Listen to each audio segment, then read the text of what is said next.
সবচেয়ে বড় খবর, বিজেপি সিপিএম কংগ্রেস ছেড়ে এবার তৃণমূল কংগ্রেসে আস্তে আস্তে করে বড় হচ্ছে রাজ্যে তৃণমূল কংগ্রেস। রাজ্য তৃণমূল কংগ্রেসের অস্তিত্ব না খুঁজে পেলেও খুঁজে পাওয়ার চেষ্টা করছে কর্মীরা।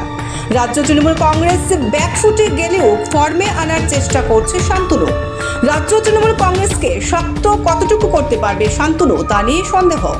পাশে নেই সুস্মিতা, রাজ্য তৃণমূলের কংগ্রেসের নেই সভাপতি। শান্তনু সর্বের সর্বা রাজ্য তৃণমূলের। শান্তনুই আতঙ্ক বাড়াচ্ছে তৃণমূলের। সামনে এডিসি নির্বাচন, কি ভূমিকা থাকবে তৃণমূল কংগ্রেসের? এডিসি নির্বাচনে কি প্রার্থী দেবেন শান্তনুরা? এখন লাখ টাকা প্রশ্ন হয়ে দাঁড়িয়েছে। আপনাদের আবারও জানিয়ে দিচ্ছি এই মুহূর্তে সবচেয়ে বড় খবর, বিজেপি সিপিএম কংগ্রেস ছেড়ে এবার তৃণমূল কংগ্রেসে আস্তে আস্তে করে বড় হচ্ছে রাজ্যে তৃণমূল কংগ্রেস। রাজ্য তৃণমূল কংগ্রেসের অস্তিত্ব না খুঁজে পেলেও খুঁজে পাওয়ার চেষ্টা করছে কর্মীরা। রাজ্য তৃণমূল কংগ্রেস ব্যাকফুটে গেলেও ফর্মে আনার চেষ্টা করছে শান্তনু। রাজ্য তৃণমূল কংগ্রেসকে শক্ত কতটুকু করতে পারবে শান্তনু, তা নিয়ে সন্দেহ। পাশে নেই সুস্মিতা, রাজ্য তৃণমূলের কংগ্রেসের নেই সভাপতি। শান্তনু সর্বের সর্বা রাজ্য তৃণমূলের। শান্তনুই আতঙ্ক বাড়াচ্ছে তৃণমূলের।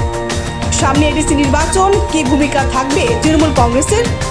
এডিসি নির্বাচনে কি প্রার্থী দেবেন শান্তনুরা? এখন লাখ টাকার প্রশ্ন হয়ে দাঁড়িয়েছে। Bureau report, edge news media.